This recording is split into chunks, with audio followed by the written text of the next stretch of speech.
Vamos a seguir hablando el día de hoy de sedación, pero nos vamos a ir a otro contexto clínico diferente. En las últimas charlas hemos estado hablando de sedación, sedación fuera de quirófano, sedación en el paciente pediátrico. Esta vez toca hablar de la sedación en el paciente crítico, ¿sí? En los siguientes minutos, ¿qué es lo que vamos a tocar o cuáles son los puntos que vamos a tocar? Primeramente, pues bueno, mi conflicto de interés, he sido asesor médico para Vitalis y Conduct Life.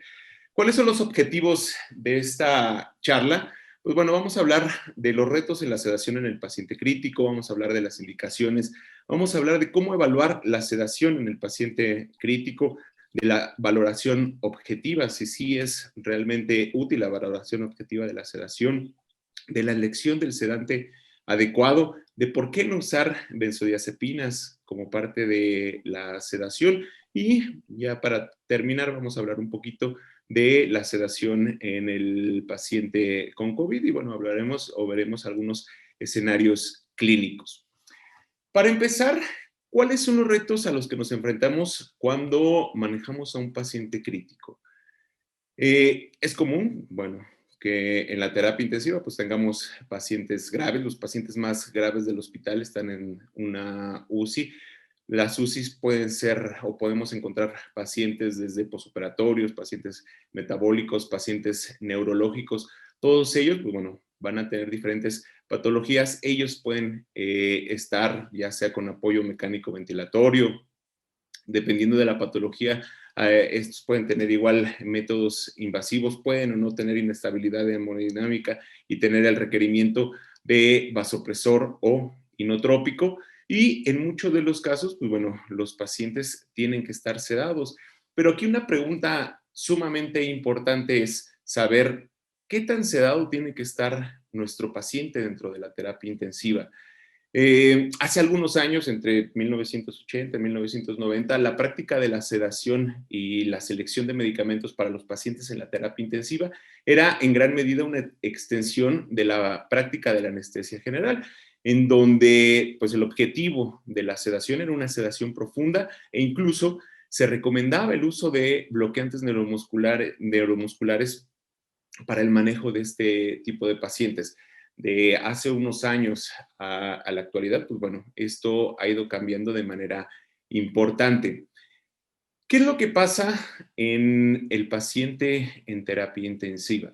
¿Sí? Hay algo que se le conoce como la triada de la UCI. ¿Eso qué quiere decir? El paciente, ya lo mencionábamos, el paciente crítico, el paciente grave es un paciente que está sometido a mucho estrés, ¿no? Ya sea por su propia patología o va a tener elementos que pueden generar en el paciente dolor, como por ejemplo, pues el uso de sondas, si es un paciente politraumatizado, a lo mejor el que tenga fracturas, el simple hecho de tener la ventilación mecánica, pues también genera un estímulo nocivo en nuestros pacientes que puede desencadenar pues a que el paciente presente cierto grado de agitación y esta agitación nos lleve a lo que es el delirium.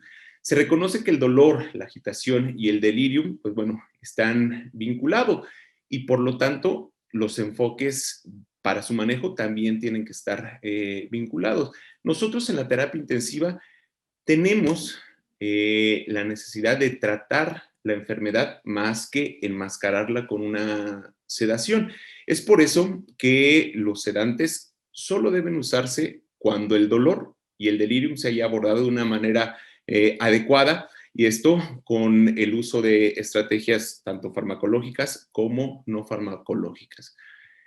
¿Cuáles son los objetivos de nuestro manejo de nuestro paciente crítico? Nuestro manejo tiene que estar encaminado a llevar al paciente a que se mantenga con lo que se conoce con las 3 Cs, que esté confortable, que esté cooperador y que esté calmado y tranquilo.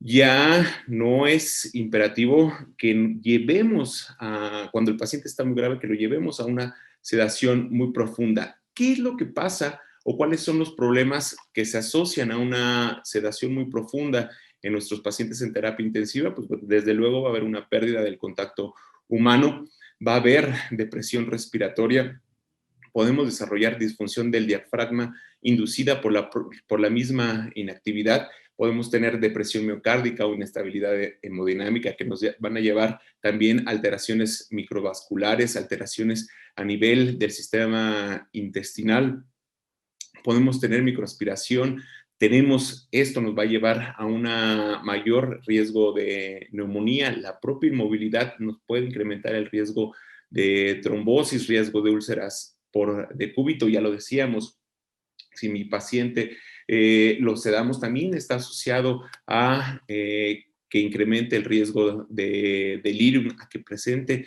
riesgo de debilidad adquirida en la UCI, debilidad muscular periférica, inmunosupresión, que esto nos lleve a una ventilación mecánica prolongada y también a un destete prolongado de nuestra ventilación mecánica. Eso, vaya, a final de cuentas, pues bueno, tiene resultados adversos en nuestro paciente que puede desencadenar déficits cognitivos permanentes o que desencadenen enfermedades psicológicas crónicas y bueno, también secundario a todo esto se puede elevar los días de estancia hospitalaria y eso también elevar los costos de gasto hospitalario. Hay un concepto que describió el doctor Van Zandt, ¿sí? Hace no mucho tiempo, que es el concepto ICASH. ¿Esto qué quiere decir? Este es una mnemotecnia para tratar de manejar a nuestros pacientes de una manera que estén cómodos mediante la implementación de una analgesia temprana, ocupar la mínima cantidad de sedantes y algo también sumamente importante es el cuidado humano máximo, o sea, humanizar el manejo en la terapia intensiva. Si nosotros aplicamos todo esto, pues bueno, vamos a tener mejores resultados en nuestro paciente. Decíamos, hace algunos años era imperativo que nuestros pacientes estuvieran completamente sedados, que no se movieran. En la actualidad, nuestros pacientes no tienen que estar inmóviles. En la actualidad, nuestros pacientes tienen que estar moviéndose, tienen que estar rehabilitándose en su cama, en la terapia intensiva. ¿Y eso cómo lo vamos a lograr? Pues no teniendo una sedación muy profunda. Cuando hablamos de la humanización de la terapia intensiva, es tratar de que pues en la terapia intensiva sea un área en donde no van a entrar los familiares, al contrario, el contacto con los familiares va a ser mucho mejor para nuestros pacientes. Tenemos que tener, pues, evitar que nuestro paciente desarrolle delirium, ¿sí? Modificando a lo mejor todo el ambiente en nuestra terapia intensiva, que el paciente tenga a lo mejor entrada de luz natural, que no pierda ese ciclo de sueño vigilia, es también algo sumamente importante para nuestros pacientes. Entonces nosotros tenemos que ver a nuestros pacientes así como están en las imágenes. Cuando tenemos que llegar a sedar a nuestros pacientes son en casos muy precisos y muy puntuales. ¿Cuáles son las indicaciones realmente o las indicaciones reales para manejar una sedación en nuestros pacientes? Pues desde luego, como primera instancia, la falla respiratoria, esto en un síndrome de estrés respiratorio moderado o severo, como parte del tratamiento de la hipertensión endocraniana cuando tenemos una lesión traumática con efecto de masa. Otra indicación puntual es el estatus epiléptico refractario. Y también, pues bueno, lo podemos considerar en el síndrome compartimental abdominal, cuando a lo mejor otras estrategias como el uso de relajantes neuromusculares no nos ayudó a disminuir este síndrome compartimental. Entonces, a lo mejor sí una sedación nos puede ayudar en el manejo de esta patología. Fuera de estas o de estas indicaciones puntuales, pues no tendríamos por qué llevar a nuestros pacientes a una sedación profunda. Cuando está indicada la sedación profunda, lo importante es que tenemos que disminuirla tan pronto como sea posible en nuestros pacientes. Algunos pacientes, pues bueno, van a necesitar esta sedación profunda para facilitar ciertas intervenciones. Y siempre nosotros tenemos que evaluar esta sedación de preferencia diariamente.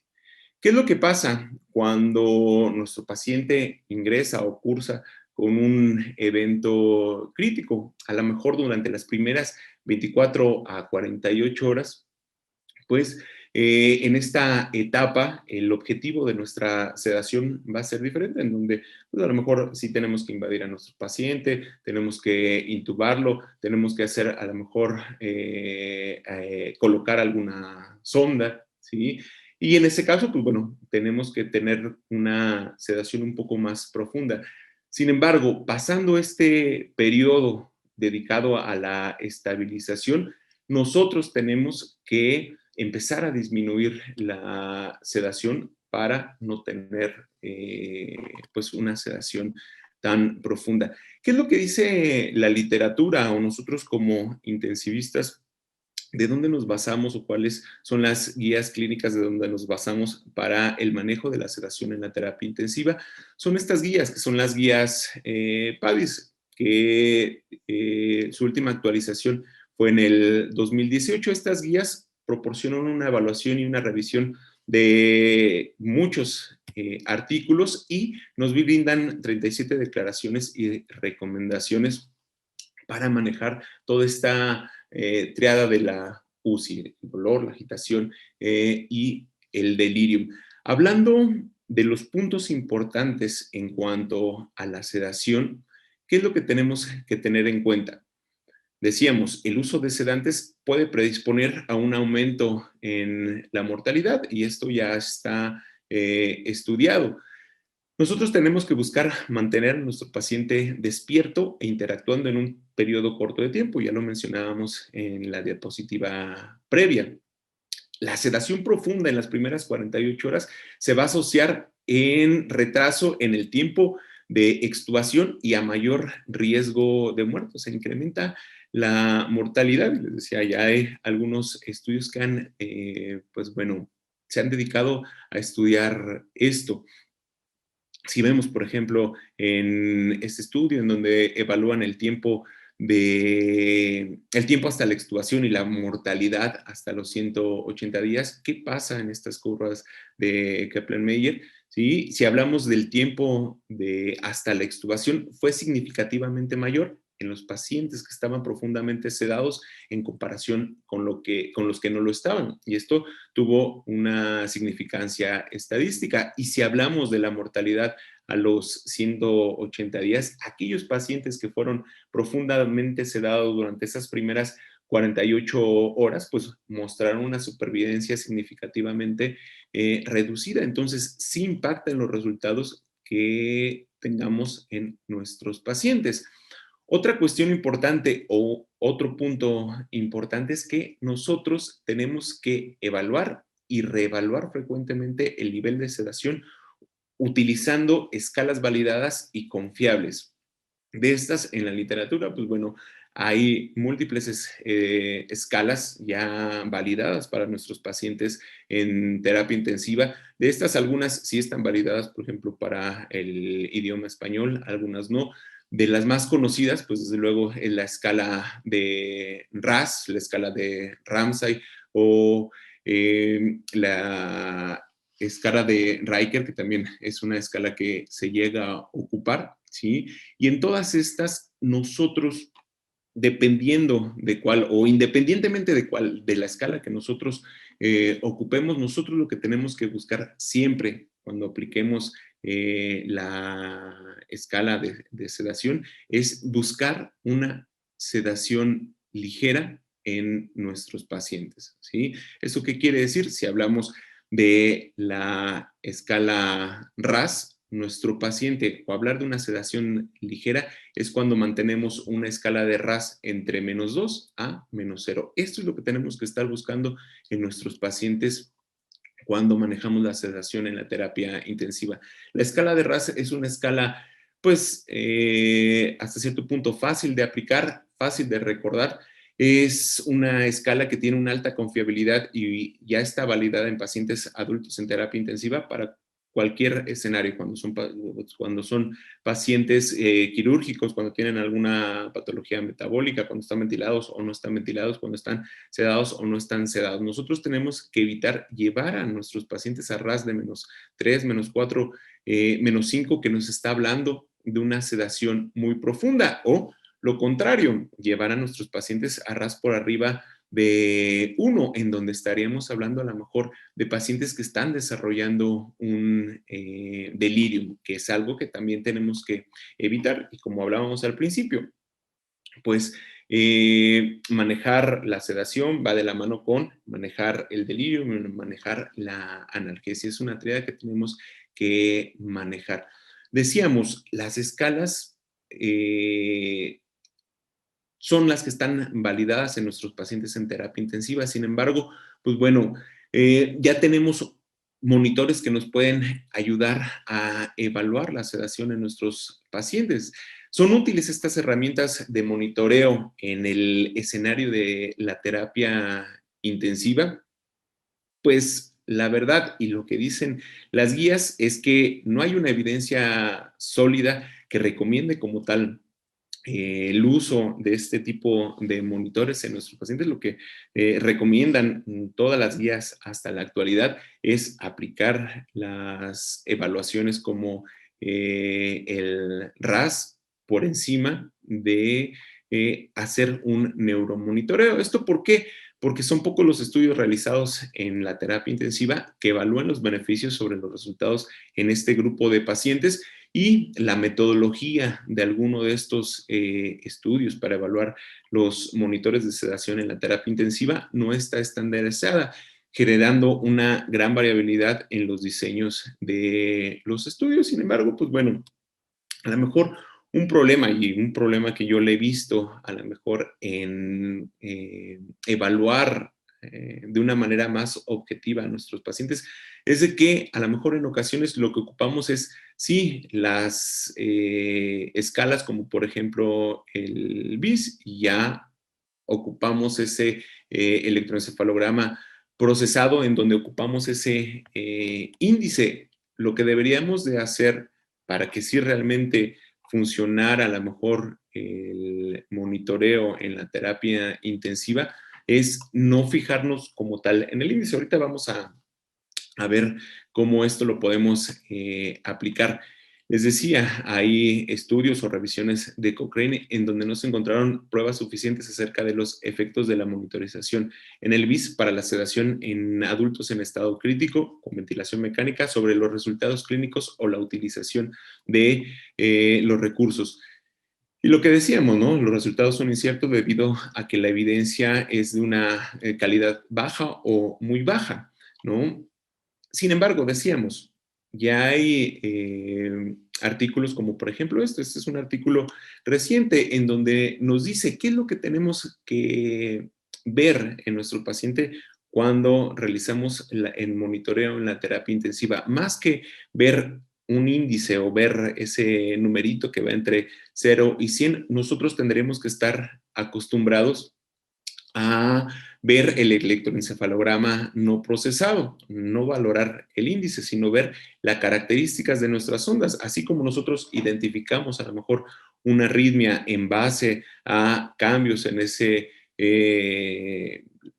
vaya QRST, y así nosotros podemos identificar si el paciente presenta una arritmia. Cambios en las ondas electroencefalográficas también nos puede ayudar para guiar una adecuada sedación, en donde cuando se detecten niveles adecuados de sedación, en este caso describe este artículo ondas delta, se pueden continuar con la sedación como se está llevando. Y cuando se detecten este tipo de ondas o niveles excesivos de sedación, como por ejemplo vasopression, ráfagas de supresión, o que llevemos a nuestros pacientes a una isoelectricidad, pues bueno, ahí se genere una alerta para que nosotros titulemos nuestros fármacos y manejemos la dosificación en cuanto a la sedación. Entonces, yo creo que si nosotros evaluáramos a nuestros pacientes o viéramos qué es lo que pasa con las ondas cerebrales y no nos fijáramos o no nos guiáramos tanto en el índice, pues bueno, a lo mejor las herramientas de monitoreo tendrían una aplicación mayor en el escenario clínico de la terapia intensiva. Y eso lo podemos ver y vaya, lo hemos hecho en nuestros pacientes. Por ejemplo, miren, este es el ejemplo de un paciente séptico en la terapia intensiva que estaba bajo sedación. Es un paciente de una edad avanzada, por arriba de los 70 años, donde a simple vista, pues bueno, si vemos el índice, pues sí es un índice bastante bajo, pero lo que me interesa aquí es que veamos la característica de las ondas. Vean cómo esa onda casi, pero prácticamente es una onda plana. Aquí el paciente estaba con Propofol. También llevamos el monitoreo del dolor. Decíamos, tenemos que también manejar el dolor en nuestros pacientes.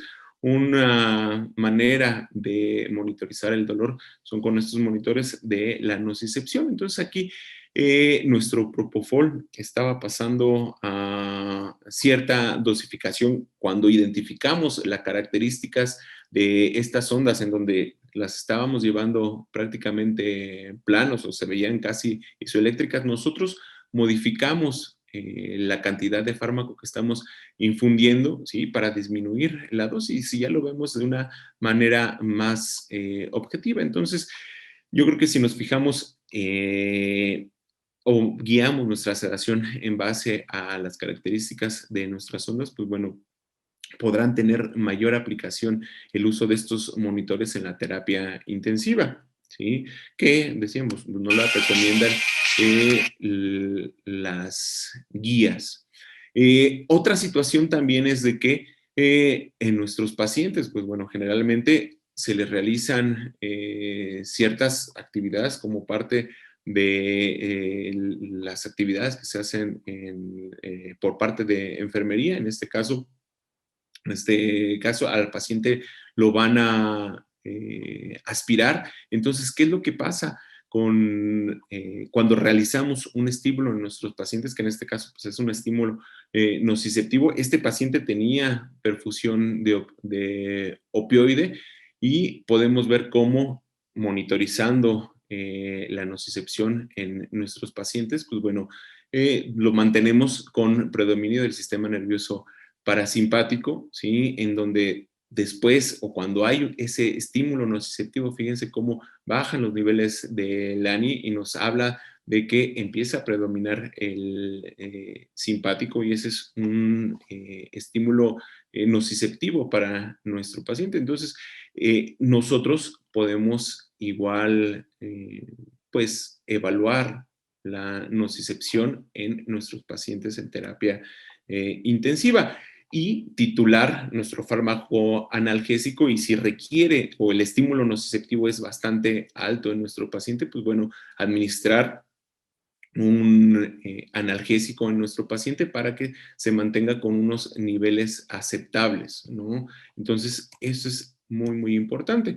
Si vemos otro escenario clínico, ven en esta otra paciente que también, este es un escenario clínico totalmente diferente, con una patología diferente. Esta paciente tenía una lesión cerebral importante en donde pues también con el neuromonitoreo, pues podemos ver esto. Fíjense la característica de las ondas. Aquí les decía, hay una lesión cerebral importante. Prácticamente la paciente estaba sin un sedante y vean cómo el daño cerebral es tan importante que no tenemos casi actividad eléctrica. Aquí la paciente estaba en algo que se conoce como pues ventana neurológica, ¿sí? Y no tiene tampoco sedantes, ¿sí? En esta paciente aplicamos un estímulo nociceptivo y tenemos una respuesta. Fíjense cómo aquí los niveles de este monitoreo de la nocicepción pues son bajos.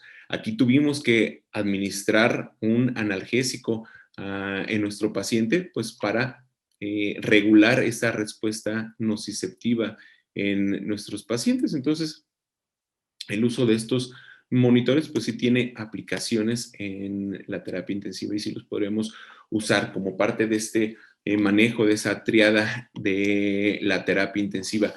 Algo también muy importante en nuestro paciente es que tenemos que evitar el uso de las benzodiazepinas, ¿sí? Ya en la terapia intensiva no tenemos que usar benzodiazepinas. ¿Eso por qué? Porque su uso se asocia con una duración más larga de la ventilación mecánica y a un incremento de la estancia en la terapia intensiva. Se asocia a mayor riesgo de mortalidad. Únicamente, ¿cuáles serían las indicaciones para ocupar benzodiazepinas? A lo mejor también escenarios clínicos específicos como la paliación, cuando hay convulsiones y eso, ya en el estatus epiléptico, las benzodiazepinas no son como tal la primera línea de tratamiento o síndromes de supresión, que también pues ya tenemos otros fármacos que nos pueden ayudar para estos síndromes de supresión, como por ejemplo la dexmedetomidina. Ya hay estudios y hay metaanálisis que han evaluado todo esto en cuanto a la estancia en terapia intensiva y la duración de la ventilación mecánica y se ha evaluado y se ha visto cómo es mayor en los pacientes que se utilizan benzodiazepinas.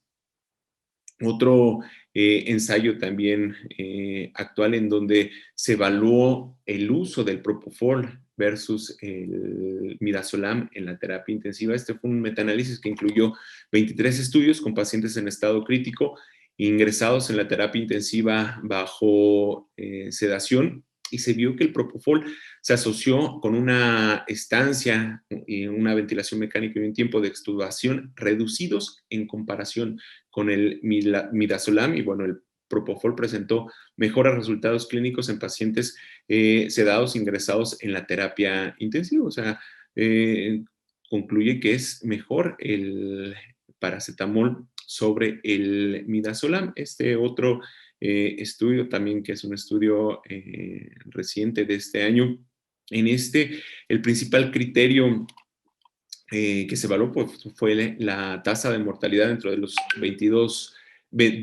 28 días posteriores al ingreso del paciente a la terapia intensiva. Y aquí se vio que la mortalidad a los 28 días de los pacientes del grupo de midazolam fue del 30,8% y la mortalidad de los pacientes en el grupo del propofol fue de 25,5%. Esto con una estadística, bueno, estadísticamente significativo. Entonces, en comparación con del midazolam combinado con el fentanilo, el propofol combinado con fentanilo para la sedación y la analgesia puede reducir el riesgo de muerte a corto plazo en pacientes en la terapia intensiva. Otro escenario clínico en donde se ocupa de manera importante las benzodiazepinas, pues bueno, es el paciente con alguna cardiopatía. Ahorita vamos a hablar un poquito más adelante de eso. Otro punto importante es buscar la sedación superficial o pruebas de interrupción diaria en nuestros pacientes en la terapia intensiva. ¿Esto qué quiere decir? Independientemente del agente sedante que nosotros estemos utilizando, se encontró que la sedación profunda y continua va a incrementar la mortalidad a los 6 meses, mayor estadía en la terapia intensiva, una extensión de la duración total de la intubación y un incremento en el riesgo de delirium. Entonces, ¿qué es lo que tenemos que hacer siempre en nuestros pacientes en terapia intensiva? Pues brindarles algo que se llama, algo que son las vacaciones de la sedación. ¿Eso qué quiere decir? Cesar diariamente el uso de la sedación en nuestros pacientes y evaluar si nuestro paciente está en condiciones de, pues a lo mejor una progresión ventilatoria, si está tranquilo, así como este paciente, en donde bajamos y disminuimos la sedación, lo estimulamos, le hablamos y el paciente está tranquilo, está estable, se pudo comunicar, comentó que no tenía dolor.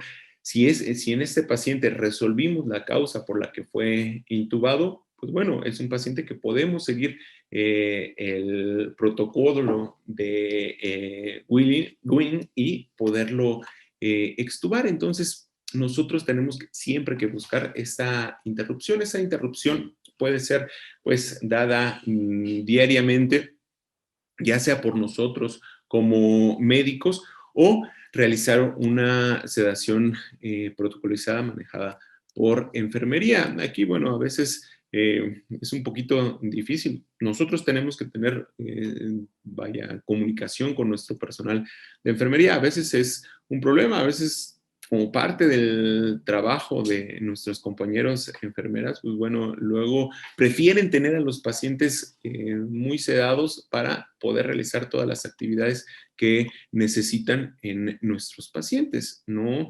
Entonces, a veces es un poquito difícil cambiar eso. Otra cuestión importante es la elección del fármaco que voy a ocupar para sedar a nuestros pacientes. Decíamos y hablábamos, se prefieren las drogas no benzodiazepinas no benzodiazepínicas para el manejo del dolor, para el manejo de la sedación en nuestros pacientes. Drogas como cuáles, como propofol o como dexmedetomidina. ¿Esto por qué? Porque van a tener mejores resultados a corto plazo, como estaría la UCI, la duración de la ventilación mecánica también va a ser menor y la menor incidencia de delirium. Y a largo plazo, pues la mortalidad va a ser menor a los 90 días y también la funcionalidad física y cognitiva de nuestros pacientes, pues bueno, no se va a ver alterada con el uso de estos medicamentos. Si evaluamos cómo era la sedación hace algunos años, fíjense, hace algunos años era uso casi exclusivo de benzodiazepinas, ¿no?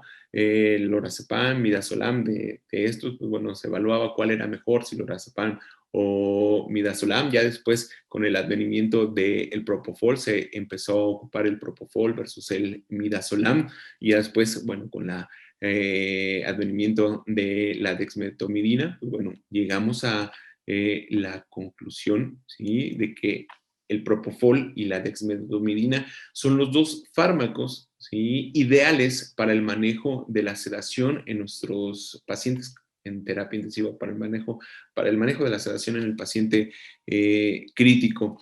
El propofol, pues bueno, es un sedante hipnótico que puede inducir amnesia, similar a las benzodiazepinas, sí, similar. ¿Por qué? Porque su mecanismo de acción, pues bueno, también es similar, actúa a nivel del sistema GABA y tiene una farmacocinética y farmacodinamia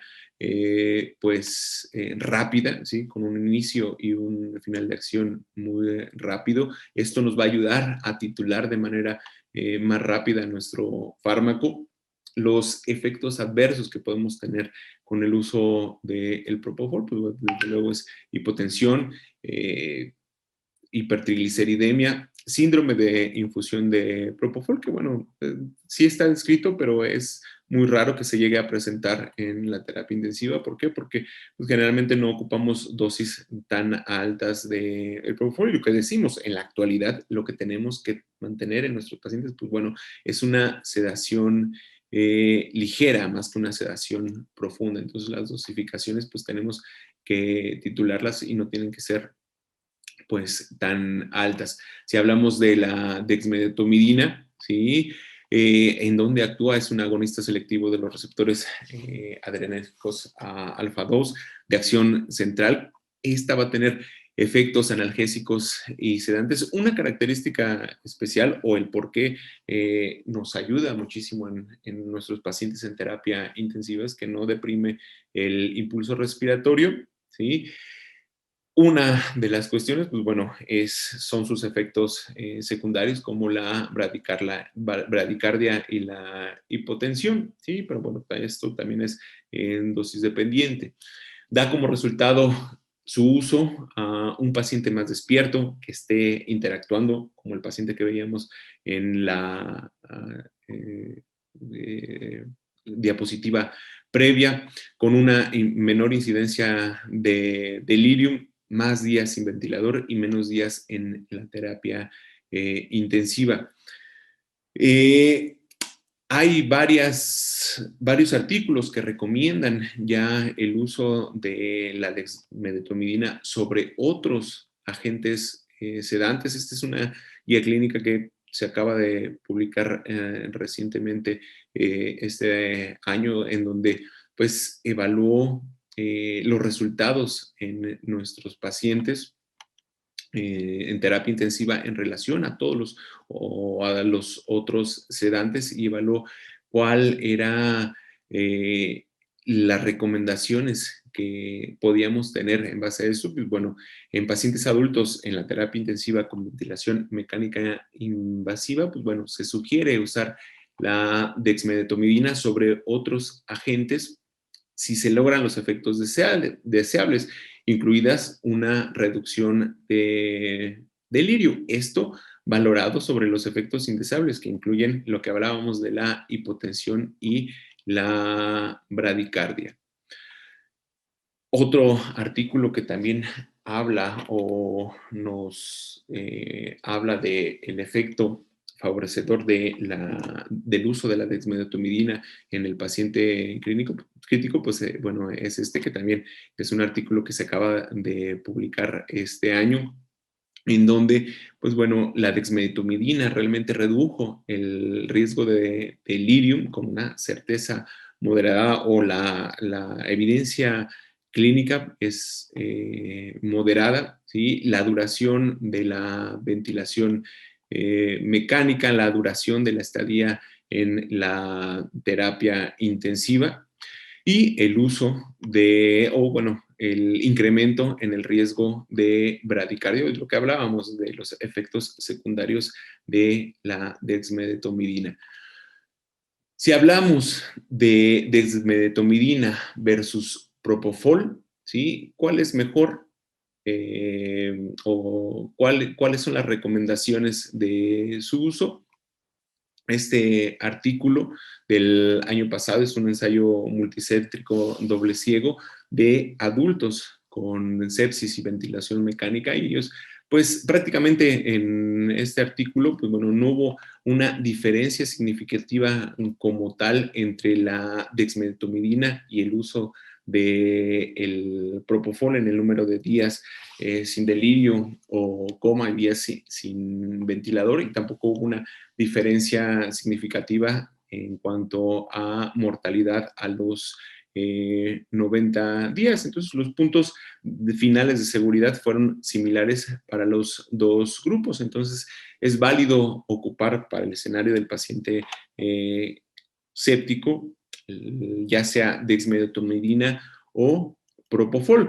Incluso a veces, bueno, cuando a lo mejor tenemos el paciente que sí cursa con sepsis, cursa a lo mejor con una falla respiratoria importante, en donde tiene un síndrome de estrés respiratorio moderado o severo, en donde no está acoplado al ventilador, pues bueno, quizá podemos llevarlo a una sedación un poco más profunda, ocupando, incluso combinando los dos medicamentos, dexmedetomidina con propofol. Si hablamos del escenario, lo que comentábamos con anterioridad, del paciente cardiópata, ¿sí? Las benzodiazepinas sí se recomiendan como agente sedante de primera línea en pacientes ventilados con choque cardiogénico, aunque los datos sobre la estrategia de sedación óptima son escasos. Ya se comparó en este estudio, pues, bueno, el propofol versus el midazolam. Se vio que las dosis de catecolaminas fueron similares al ingreso, pero significativamente más bajas en el grupo de propofol en los primeros, en el día 1 a 4 de estancia en la terapia intensiva. Igual, la tasa de mortalidad fue de 38% en el grupo de propofol y de 52% en el grupo de midazolam después de 30 días. Igual la tasa, otra cuestión que se evaluó fue la tasa de sangrado, que fue significativamente menor en el grupo de propofol en comparación con el grupo de midazolam. Entonces, pues bueno, la sedación con midazolam se asoció significativamente pues con la mortalidad en este grupo de pacientes. Y bueno, según este estudio y en contraste con las recomendaciones actuales, se debe considerar el uso del propofol para sedación en el paciente con choque cardiogénico. Entonces, podemos tenerlo como una opción y no solamente el uso de las benzodiazepinas. Ya casi para terminar, vamos a hablar un poquito de la sedación en el paciente con COVID-19. Vaya, el COVID-19 fue o es una patología que vino a cambiar muchos de los preceptos que ya estaban en cuanto a sedación en la terapia intensiva. ¿Por qué? Porque eh, debido a la patología y a la gravedad o al daño pulmonar tan severo que presentaban estos pacientes, pues a veces teníamos que sobresedarlos o tenemos que sobresedarlos y en ocasiones, pues bueno, con un solo fármaco o con una sedación ligera no podíamos llegar a los objetivos necesarios de oxigenación. Teníamos que combinar incluso diferentes fármacos, ya sea midazolam, propofol, dar una terapia doble, incluso terapia triple de sedantes para que nuestro paciente pues lo pudiéramos acoplar al ventilador y pudiéramos mejorar su oxigenación, ¿no? Vino a cambiar un poquito, le digo, los preceptos que teníamos en base a sedación. Los pacientes con COVID-19 e hipoxia refractaria, pues bueno, requieren largos periodos de sedación profunda y ventilación mecánica. Sin embargo, existen datos limitados para agregar las prácticas de sedación. Es importante mantener sedados a nuestros pacientes. ¿Por qué? Porque una de las estrategias para mejorar la oxigenación en nuestros pacientes con terapia intensiva, pues bueno, desde luego es el decúbito prono, y para que toleren el decúbito prono en ocasiones, pues bueno, había que sedarlo. Sin embargo, bueno, también hay descripciones de decúbito prono en pacientes despiertos, ¿no? Y también con buenos resultados en este grupo de pacientes. La mayoría de los sedantes conllevan a algún riesgo de inestabilidad hemodinámica y a otros efectos adversos, especialmente en dosis más altas. Decíamos, en ocasiones teníamos que dar una terapia dual para lograr una sedación más profunda y minimizar los efectos adversos de cada uno de los medicamentos de manera individual, incluso también asociarlos a relajantes neuromusculares, incluso hasta en perfusión continua. Otra cuestión importante, ¿sí?, es que la hiperinflamación también modificaba el cómo era la eliminación o el metabolismo de nuestros fármacos. Y si hablábamos en particular del midazolam, esta hiperinflamación, pues bueno, va a reducir el metabolismo del midazolam. ¿Esto por qué? La inflamación se va a reflejar por un nivel alto de interleucina 6 que va a reducir la eliminación de midazolam en pacientes críticos con COVID-19. Otra situación importante, pues es que también los pacientes con COVID-19 desarrollaban otras fallas, ¿sí? Una de ellas pues era la falla renal, en donde, pues bueno, el aclaramiento del midazolam se veía disminuido también de una manera importante, ¿sale? Entonces, este conocimiento nos puede ayudar a identificar a los pacientes críticos con COVID-19 con un aclaramiento de midazolam reducido y, por tanto, estar con riesgo de sobresedación. Entonces, pues tomarlos en cuenta o administrarlos de manera cauta en este grupo de pacientes. Ya para terminarlo, ya para concluir, ¿qué podemos decir de la sedación en nuestros pacientes en terapia intensiva? Tiene que ser prioridad para nosotros, ¿sí?, la comodidad de nuestros pacientes. Lo que decíamos, tenemos que siempre buscar las 3 Cs en nuestros pacientes. Tenemos que mantenerlos despiertos, cooperadores para que puedan participar en su cuidado. Tenemos que evitar sí o sí la sedación excesiva, ¿sí? Con esto, pues bueno, vamos a tener reducción en la duración de la ventilación mecánica y de la estancia en UCI, e incluso podemos reducir o impactar en la mortalidad. ¿Sí? Tenemos que evitar el uso de las benzodiazepinas, ocupar la monitorización y la interrupción diaria. Si está disponible, pues bueno, usar la monitorización del electroencefalograma.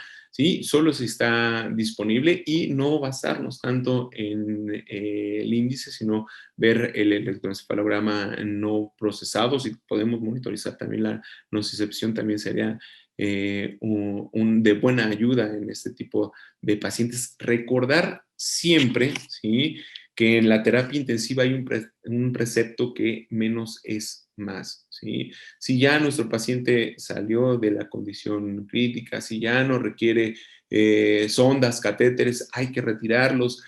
Hay que humanizar el manejo en terapia intensiva. Ese es también otro punto importante. Manejar esto de la triada en terapia intensiva tiene múltiples beneficios. El hecho de usar manejos no farmacológicos, y uno de ellos, pues bueno, es esto de la humanización en nuestros pacientes y el manejo multidisciplinario. No nada más tiene que estar el intensivista y la enfermera intensivista dentro del manejo en la terapia intensiva, el apoyo del inhaloterapeuta, el apoyo del rehabilitador físico, ¿sí? También va a jugar un papel importante en el manejo de nuestros pacientes. Y si nosotros tratamos de hacer todo esto en nuestros pacientes, pues bueno, vamos a tener buenos resultados y disminución en la mortalidad de nuestros pacientes graves. Gracias.